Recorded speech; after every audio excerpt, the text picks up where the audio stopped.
اللہ رب محمد صلی اللہ علیہ وسلم نحن عباد محمد صلی اللہ علیہ وسلم وعلی آلہ وآلہ ابد الدہور وکرم۔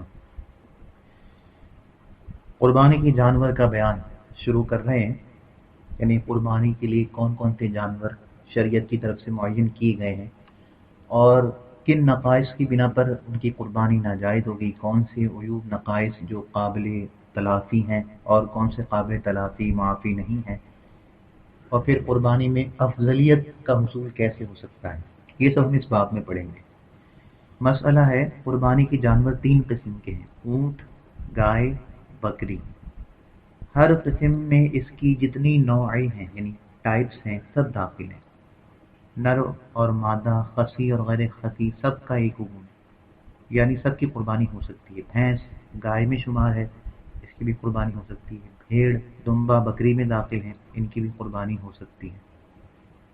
تو اس حوالے سے احادیث موجود ہیں، میں طوالت سے بچنے کے لیے ذکر نہیں کر رہا۔ اونٹ، گائے، بکری یا اس کے ماتحت آنے والی بھینس، دمبا، بھیڑ وغیرہ، یہ سب کا احادیث سے ثبوت ہے، اپنے پاس سے نہیں کیا۔ تفصیلات کے لیے شرح موطا امام محمد یا موطا امام مالک ملاحظہ کیجیے، وہاں آپ کو احادیث مل جائیں گی۔ اگلا مسئلہ ہے وحشی جانور یعنی جنگلی جانور جیسے نیل گائے اور ہرن، ان کی قربانی نہیں ہو سکتی۔ وحشی اور گھریلو جانور سے مل کر بچہ پیدا ہوا، مثلا ہرن اور بکری سے، ان میں ماں کا اعتبار ہوگا، کیونکہ جانوروں کی نسل، یہ میں نے صائمہ کی زکوٰۃ کے چیپٹر میں بھی بتایا تھا کہ جانوروں کی نسل میں مادہ کا لحاظ ہوتا ہے، انسانوں میں نسل کا اعتبار نر سے ہوتا ہے لیکن جانوروں میں ماں سے ہوتا ہے۔ تو وہی بتا رہے ہیں کہ ہرن اور بکری سے ان میں ماں کا اعتبار ہے، یعنی اس بچے کی ماں بکری ہے تو جائز ہے، اور بکری اور ہرنی سے پیدا ہوا تو ناجائز ہے۔ اگلا مسئلہ ہے قربانی کے جانور کی عمر، گائے بکری یا ان کی انواع کو اگر قربانی کے لیے معین کیا گیا ہے تو کیا ہر عمر کے؟ نہیں، ہر عمر کے نہیں۔ اگر یہ بات قیاس سے ہوتی تو پھر ہر عمر کا جائز ہوتا، لیکن کیونکہ احادیث میں تعین ہوا ہے اس لیے یہ فکس ہے۔ اونٹ 5 سال کا، گائے 2 سال کی اور بکری 1 سال کی۔ اس سے کم عمر کی قربانی نہیں ہو سکتی، اس سے کم ہو تو قربانی جائز نہیں، زیادہ ہو تو جائز بلکہ افضل، وجہ حدیث پاک۔ ہاں، دمبا یا بھیڑ کا بچہ اگر اتنا بڑا ہو کہ دور سے دیکھنے میں سال بھر کا معلوم ہوتا ہو، یعنی عمر تو اس کی 6 ماہ ہے لیکن اتنا فربا ہے اور قد نکال لیا ہے کہ بڑا لگتا ہے، سال یا سال سے اوپر کا لگتا ہے، تو اس کی بھی قربانی جائز ہے۔ ہو سکتا ہے آپ کے ذہن میں آئے کہ ابھی تو آپ کہہ رہے تھے کہ بھیڑ دمبا یہ بکری کے حکم میں، اور بکری کی عمر آپ نے بتائی کہ 1 سال، کم سے کم 1 سال، اس سے نیچے نہ ہو، زیادہ ہو تو بہتر ہے۔ تو جب بھیڑ دمبا بکری کے حکم میں ہے تو اس کا تقاضا تو یہ ہے کہ یہ بھی کم سے کم 1 سال کے ہوں، 1 سال سے کم اگر عمر ہوئی 6 ماہ کی تو جائز نہ ہو۔ تو وہی بات کہ مسئلہ اگر قیاسی ہوتا تو ہم آپ کی بات مان لیتے، لیکن یہ مسئلہ قیاسی اور عقلی نہیں ہے بلکہ احادیث سے ثابت ہے کہ 6 ماہ کے بھیڑ کے بچے کی حضور نے قربانی جائز فرمائی۔ یہ سب حدیث موطا امام محمد یا امام مالک میں مل جائے گی آپ کو۔ احناف کا یہی طریقہ کار ہے کہ جب قرآن و حدیث سامنے ہو تو عقل کو نہیں دیکھتے، ہاں جب قرآن و حدیث سامنے نہ ہو تو پھر عقل کا استعمال کرتے ہیں، وہ بھی بے لگام نہیں بلکہ شریعت کی لگام ڈالے رکھتے ہیں عقل کے اندر، یعنی اگر کوئی عقلی حکم بھی اخذ کیا جاتا ہے تو اس میں شریعت کے نظائر سے استدلال کیا جاتا ہے۔ یہی اسلوب ہے احناف کا بھی اور دیگر کا بھی۔ تو جو لوگ ایک سمجھتے ہیں کہ یہ فقہ فقہ اور یہ سب ایسا ہی ہے بس قرآن و حدیث، تو انتہائی بیوقوف اور بد باطن لوگ ہیں کہ اتنے نیک لوگ جن کی زندگیاں حدیث کو جمع کرنے میں، پڑھنے میں، سمجھنے میں گزر گئیں، ان کے لیے ایسی بات سوچنا کہ جیسے وہ حدیث سے مخلص نہیں تھے، وہ قرآن سے مخلص نہیں تھے، اور یہ آج کی پیداوار نہ مختون نہ ہنجار یہ قرآن و حدیث سے مخلص ہیں۔ اللہ ہدایت دے۔ اگلا مسئلہ ہے بکری کی قیمت اور گوشت اگر گائے کے 7ویں حصے کے برابر ہو تو بکری افضل ہے، اور گائے کے 7ویں حصے میں بکری سے زیادہ گوشت ہو تو گائے افضل ہے۔ یعنی جب دونوں کی ایک ہی قیمت ہو اور مقدار بھی ایک ہی ہو تو جس کا گوشت اچھا ہو، مزے میں، مزیدار میں اچھا ہو، وہ افضل ہے،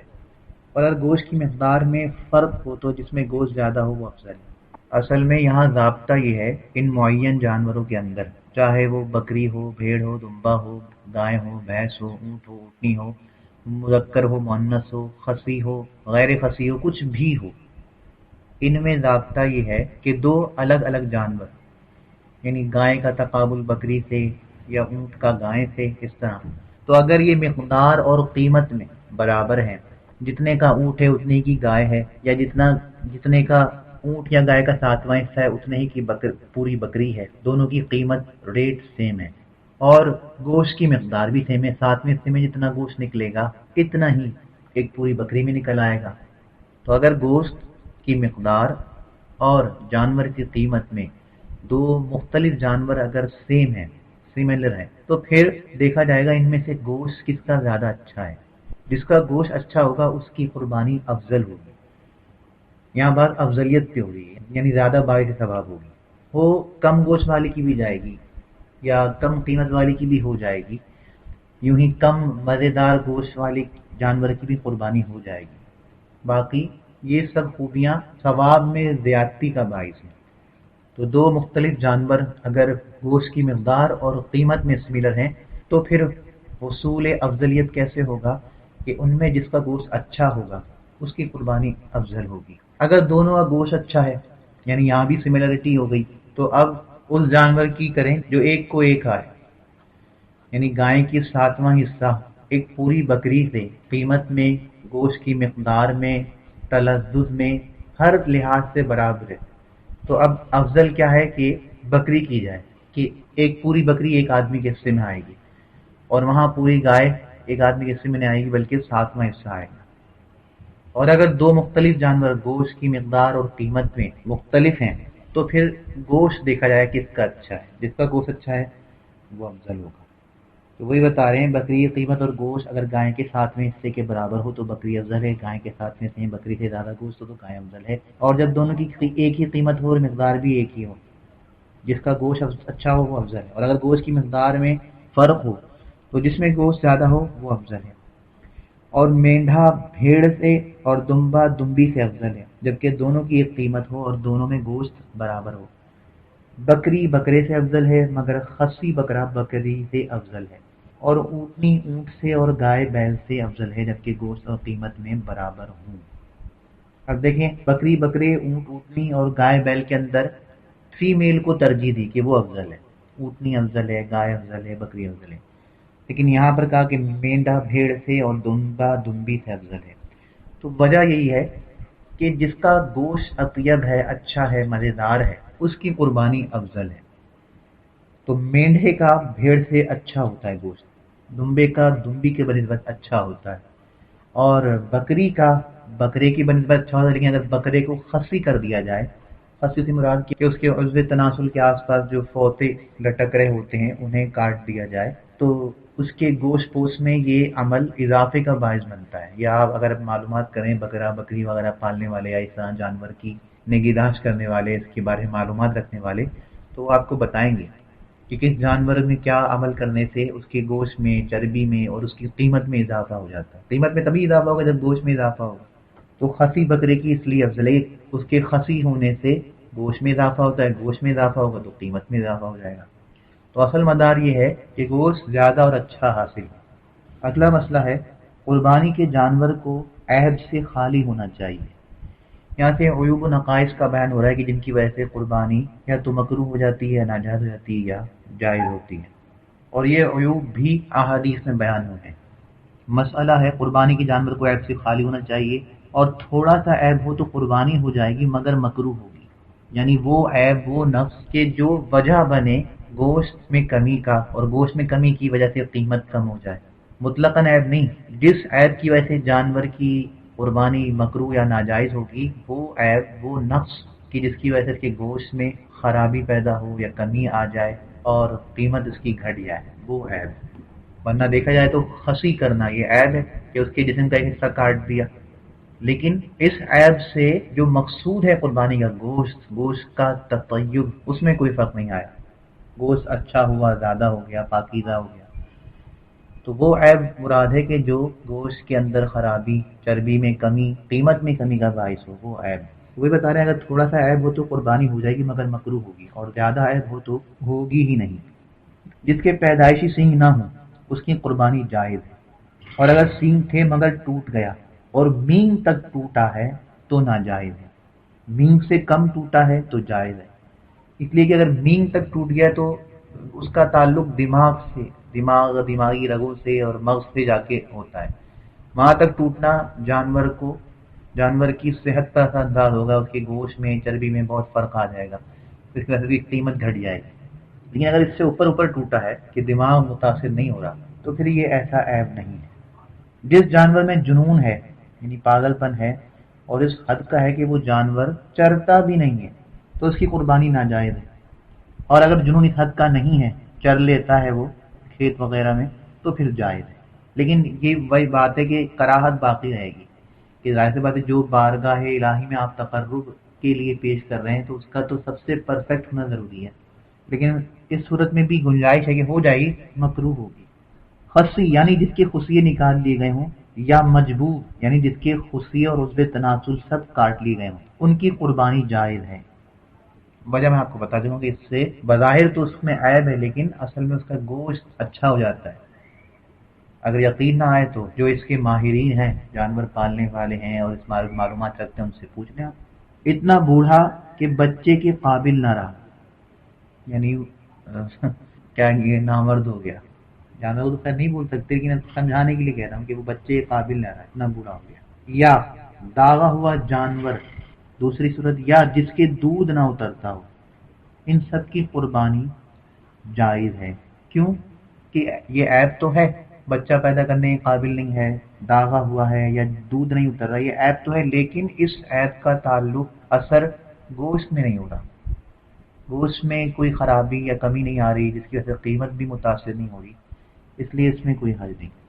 خارشی جانور کی قربانی جائز ہے جبکہ فربا ہو اور اتنا لاغر ہو کہ ہڈی میں مغز نہ ہو تو پھر خارشی جانور کی قربانی جائز نہیں ہے۔ اگر مغز ہے،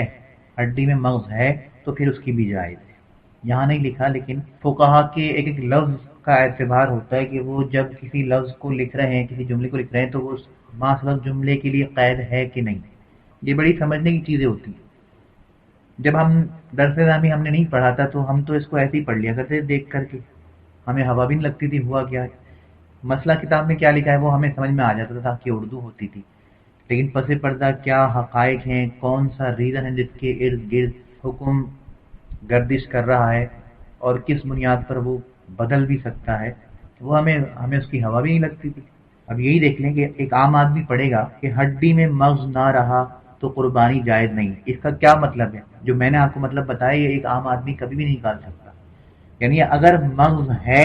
لاغر ہے لیکن ہڈی میں مغز ہے تو اس کی قربانی جائز ہے، مسئلہ یہی بنے گا، اور شامی وغیرہ میں ایسے ہی لکھا ہوا ہے۔ یہ صحبت سے، از خود پڑھنے سے نہیں آتا، یہ صحبت سے، کسی عالم کی صحبت سے مراد ایک ہوتا ہے کہ صرف ان کی جوتیاں اٹھانا، عالم کی، پیر صاحب کی صرف جوتیاں سیدھی کرنا، ہاتھ چوم لینا، نمبر بڑھا لینا، نہیں، اس سے کچھ نہیں ہوتا، ثواب ملتا ہے، بقیہ علم کچھ نہیں آتا، چاہے بزرگ کتنے ہی بڑے ہوں، جب تک آپ ان بزرگ سے، ان عالم دین سے اکتساب علم نہیں کریں گے، ان سے علم سیکھیں گے نہیں، آپ کو علم نہیں آئے گا، علم سیکھنے سے آتا ہے۔ بہت سے ایسے لوگ ہوتے ہیں کہ جو بزرگان دین کی انہیں صحبت اٹھائی ہوتی ہے، بہت اچھی بات ہے اور بڑے خوش نصیب لوگ ہوتے ہیں، لیکن انہوں نے صرف صحبت یہی اٹھائی ہے کہ وہ جوتیاں سیدھی کرتے ہیں، صرف ہاتھ چومنے چامنے، کار چلانے، جوتیاں سیدھی کرنے تک ہی کہ ان کی خدمت کرتا ہے تو وہ عالم نہیں بن سکتا، علم کا کچھ بھی اسے ہوا نہیں رہے گی۔ تو یہ سیکھنے سے آتا ہے، کسی عالم کی صحبت میں بیٹھ کے سیکھیں، مسئلہ پوچھیں اس سے، پھر آتا ہے، محض از خود پڑھنے سے نہیں آتا۔ اگلا مسئلہ ہے بھینگے جانور کی قربانی جائز ہے، اندھے جانور کی قربانی جائز نہیں ہے، اور کانا جس کا کانا پن ظاہر ہو اس کی بھی قربانی ناجائز ہے۔ اب آپ کہیں گے کہ جو اندھا ہے اس کے اندھے پن سے اس کے گوشت پہ کیا اثر ہوگا یا قیمت پہ کیا اثر ہوگا؟ گوشت پہ تو شاید اثر نہ ہو، قیمت پہ تو لازمی اثر پڑے گا، مارکیٹ ویلیو گرے گی اس کی۔ لیکن بہرحال ہم نے یہاں پر حدیث پاک کو دیکھا ہے، حدیث پاک میں سرکار دو عالم صلی اللہ علیہ وسلم نے منع فرمایا ہے، حضرت برہ بن عازب ہی کی حدیث ہے، اور حضور وہ اس طرح روایت کچھ اس طرح ہے کہ وہ فرماتے ہیں کہ میں نے سرکار سے پوچھا، سرکار نے اپنا دست برکت اٹھایا اور کہا کہ 4 جانوروں کی قربانی مت کرنا، اور پھر کہا کہ حضور کا ہاتھ کشادہ تھا، بڑا تھا، میرا چھوٹا ہاتھ ہے، اور پھر جو سرکار نے فرمان ارشاد فرمایا اسے بتایا کہ اتنا لنگڑا کہ جا نہ سکے قربان گاہ تک، بالکل اندھا، اور اس طرح چار چیزیں گنوائی۔ تو اندھا ہونا یہ حدیث سے ثابت ہے، سرکار نے منع فرمایا ہے، اس لیے اس سے اگرچہ گوشت میں یا قیمت میں فرق نہ بھی پڑے کوئی پرواہ نہیں، ہمارے آقا مولا صلی اللہ علیہ وسلم نے جب منع فرمایا تو ہم اس کی قربانی نہیں کر سکتے۔ وہی بات کہ جب حدیث آئے گی تو وہاں عقل نہیں چلے گی، ہاں جہاں حدیث اور قرآن کا وضاحتی حکم نہیں ہے تو وہاں ان دونوں کی لگام ڈالے عقل کا استعمال کیا جائے۔ بتا رہے ہیں اتنا لاغت جس کی ہڈیوں میں مغز نہ ہو اس کی بھی نہیں جائز ہے، اور لنگڑا جو قربان گاہ تک اپنے پاؤں سے نہ جا سکے، اس کا مطلب کہ جو لنگڑا لنگڑا کے قربان گاہ تک چلا جائے اس کی جائز ہے، اگرچہ مکروہ ہوگی۔ اور اتنا بیمار کہ جس کی بیماری ظاہر ہو اس کی بھی جائز نہیں، اور جس کی بیماری ظاہر نہ ہو، بیمار تو وہ ہے لیکن ظاہر نہیں ہوتی تو اس کی جائز ہے، مکروہ ہے۔ اور جسے کان یا دم یا چکی کٹے ہوئے ہوں، یہ دمبے کی جو پیچھے سے ایک دم ہوتی ہے چھوٹی سی، کیا اسے چکی کہتے ہیں، یعنی وہ اس تہائی سے زیادہ کٹا ہو، ان سب کی قربانی ناجائز ہے۔ اگر تہائی سے کم ہو، کان یا دم یا چکی تہائی اس سے کم کی ہو تو جائز۔ جس جانور کے پیدائشی کان نہ ہو یا ایک کان نہ ہو اس کی ناجائز ہے، اور جس کے کان چھوٹے ہوں اس کی جائز ہے۔ جس جانور کی تہائی سے زیادہ نظر جاتی رہے، یعنی آنکھوں کی روشنی جاتی رہے، اس کی بھی قربانی ناجائز ہے۔ اور اگر دونوں آنکھوں کی روشنی کم ہو تو اس کا پہچاننا آسان ہے، اور صرف ایک آنکھ کی کم ہو تو اس کا پہچاننا ذرا مشکل ہے، لیکن پھر بھی انہوں نے طریقہ بتایا ہے۔ طریقہ یہ ہے کہ جانور کو 1-2 دن بھوکا رکھا جائے، پھر اس کی آنکھ پر پٹی باندھ دی جائے جس کی روشنی کم ہے، اور اچھی آنکھ کھلی رکھی جائے، اور اتنی دور چارہ رکھیں جس کو جانور نہ دیکھے، پھر چارے کو نزدیک لاتے جائیں، جس جگہ وہ چارے کو دیکھنے لگے وہاں نشان رکھ دیں یا لگا دیں، پھر اچھی آنکھ پر پٹی باندھ دیں اور دوسری کھول دیں، اور چارے کو قریب کرتے جائیں، جس جگہ اس آنکھ سے دیکھ لے یہاں بھی نشان لگا دیں، رکھ دیں، پھر دونوں جگہوں کی پیمائش کریں۔ اگر یہ جگہ اس پہلی جگہ کی تہائی ہے تو معلوم ہوا کہ تہائی روشنی کم ہے، جس آنکھ کی روشنی کم ہے وہ صحیح کے مقابلے میں تہائی روشنی کم ہے، اور اگر نصف ہے تو معلوم ہوا کہ بنسبت اچھی آنکھ کی اس کی روشنی آدھی ہے۔ فقہا کا بھی جواب نہیں، ہر مسئلے کا حل وہ نکال ہی لاتے ہیں، لیکن ہمارا معاشرہ پاگل سائنسدانوں کو تو بڑی اہمیت دیتا ہے، اور بڑا بس سائنسدان کوئی بات کہہ دیں، اتنا کہنا کافی ہوتا ہے کہ سائنسدان یہ کہتے ہیں، نہیں معلوم کہ وہ سائنسدان نامراد ہیں کون اور کس بنیاد پہ کہہ رہے ہیں، سچ کہہ رہے ہیں جھوٹ کہہ رہے ہیں، اس کے پیچھے کے حقائق کیا ہیں، کچھ نہیں معلوم ہوتا۔ بس اتنا کافی ہوتا ہے ہر ایک شخص کو، چاہے وہ مسلمان ہو غیر مسلم ہو، مسلمانوں میں مذہبی ہو، وہ مطمئن ہو جاتا ہے کہ سائنسدان ایسا کہتے ہیں۔ لیکن جب بات ہو ایک فقیہ کی، فقہاء کرام کی، تو کافروں سے تو کیا گلہ شکوہ، مسلمان اور مذہبی مسلمان بھی چونوں چرا کرنے لگتے ہیں۔ کاش کہ وہ اہمیت جو ہم کافروں کو دیتے ہیں، غیر دیانت دار اقوام کو دیتے ہیں، وہ اہمیت ان بزرگوں کو، ان فقہاء کرام کو بھی دیتے ہیں۔ جس طرح ڈاکٹر یا سائنسدان کی بتائی ہوئی کہانی پر ہم بلا چون و چرا اعتماد کر لیتے ہیں، حالانکہ بہت سارے کیسز سامنے آتے ہیں کہ وہ جھوٹ ہوتا ہے، لیکن ایک عالم سے اور ایک فقیہ سے ہم صحیح مسئلہ سن کر بھی لڑتے ہیں۔ شاید علماء کی قسمت میں یہی لکھا ہے، ہر دور میں ان کے ساتھ ایسے ہی ہوا ہے۔ اگلا مسئلہ ہے جس کے دانت نہ ہوں۔ دانت نہ ہو کا مطلب ہے کہ گھاس نہ کھا سکے، صرف دانت ہونا نہ ہونے کا مسئلہ نہیں ہے، بلکہ سمجھانا ہی چاہ رہے ہیں کہ گھاس بھی نہ کھا سکے۔ اب جو گائے ہے اس کے دانت نہ بھی ہو تو وہ گھاس کھا سکتی ہے، کیونکہ وہ زبان سے چارہ لیتی ہے اور وہ جگالی کر لے گی، لیکن جو بکرا بکری ہیں یہ دانت سے توڑتے ہیں۔ تو بتانے مقصد یہ ہے کہ کوئی بھی جانور ہو، اونٹ ہو، گائے ہو، بکرا بکری کچھ بھی ہو، گھاس پھوس یا جو بھی ان کی غذا ہے وہ کھا نہ سکے، خواہ وہ دانت ہو نہ ہو۔ اور اسی طرح جس کے تھن کٹے ہوں یا خشک ہوں اس کی قربانی ناجائز ہے۔ بکری میں ایک کا خشک ہونا ناجائز ہونے کے لیے کافی، اور گائے بھینس میں 2 خشک ہوں تو ناجائز ہے، کیونکہ بکری کا تھن چھوٹا ہوتا ہے، وہ ایک بھی رہ جائے تو کیا ہے اس میں خالی کپ چائے بھی نہیں بن سکتی، اور گائے کا جو ہے وہ تھن بڑا ہوتا ہے، ایک خشک ہو بھی جائے تو دوسرا میں کافی کچھ حاصل ہو جاتا ہے، اور جس وجہ سے اس کی منفیت میں قیمت میں کوئی کمی نہیں آئے گی۔ جس کی ناک کٹی ہو یا علاج کے ذریعے اس کا دودھ خشک کر دیا ہو، اور خنثی جانور یعنی جس میں نر و مادہ دونوں کی علامتیں ہوں، جسے ہم اردو میں کہتے ہیں خسرا، چھکا، ہجڑا وغیرہ وغیرہ، اور جلالہ جو صرف غلیظ کھاتا ہو، ان سب کی قربانی ناجائز ہے، کیونکہ یہ وہ وجوہات ہیں کہ جن کی وجہ سے قیمت میں گوشت میں کمی یا خرابی آئے گی، اس لیے ان کی ناجائز ہے۔ اگلا مسئلہ ہے، جانور کو جس وقت خریدا تھا اس وقت اس میں ایسا عیب نہ تھا جس کی وجہ سے قربانی ناجائز ہوتی، بعد میں وہ عیب پیدا ہو گیا، تو اگر وہ شخص مالک نصاب ہے تو دوسرے جانور کی قربانی کرے،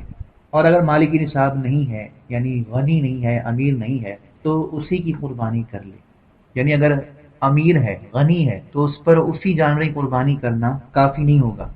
بلکہ اسے دوسرا جانور خریدنا پڑے گا، امیر ہے نا، اور امیر ہی پر تو واجب ہوتی ہے قربانی، سنت ابراہیمی، جیسا کہ میں نے پیچھے بتایا تھا 3 اقسام بنائی تھی۔ اور جو فقیر ہے، مالک نصاب نہیں ہے، فقیر ہے، اس کے لیے وہی کافی ہو جائے گی، اس لیے کہ اس پہ تو واجب بھی نہیں تھی، اس نے خرید کے اپنے لیے واجب کر لی تھے، معین کر لیا، اب یہی کرے۔ یہ اس وقت ہے کہ اس فقیر نے پہلے سے اپنے ذمے قربانی واجب نہ کی ہو۔ اگر اس نے منت مانی کہ بکری کی قربانی کروں گا اور منت پوری کرنے کے لیے بکری خریدی،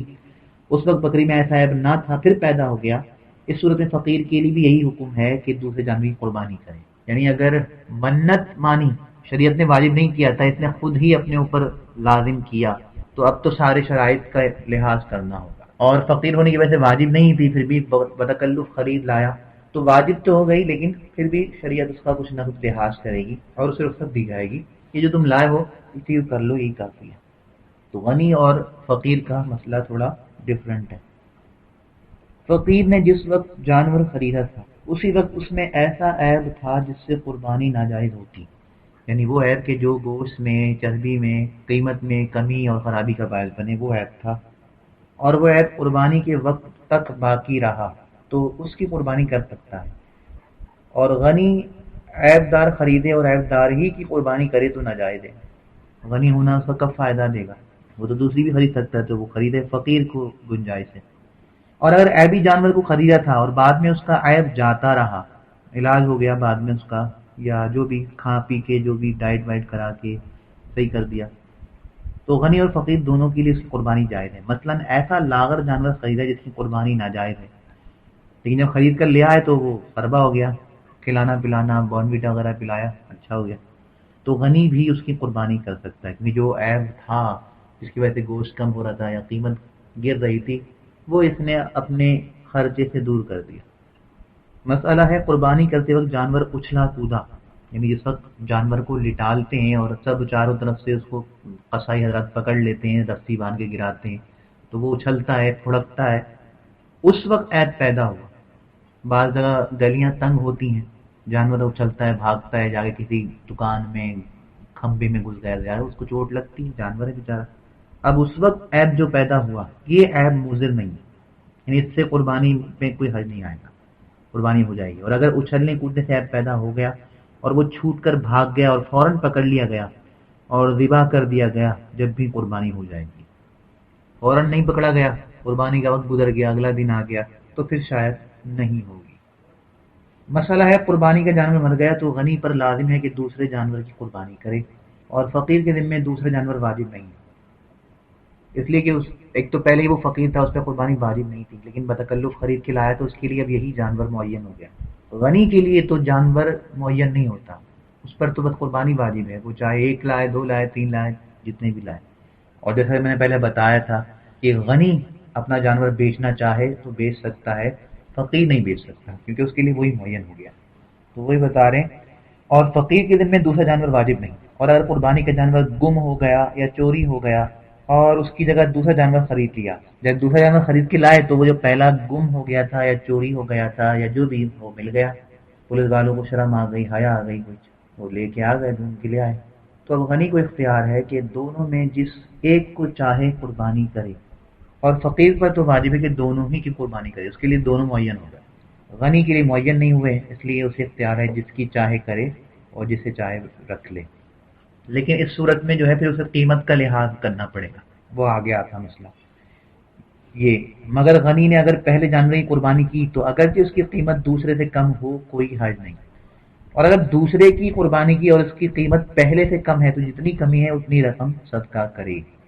ہاں اگر پہلے کو بھی قربان کر دیا تو اب وہ تصدق واجب نہ رہا، کیونکہ صدقہ تو ادائیگی نہ کرنے کی وجہ سے لازم ہو رہا تھا، جس طرح روزہ نہ رکھیں تو فدیہ لازم ہو رہا تھا، جمعہ نہ پڑھیں تو ظہر لازم ہو رہی تھی،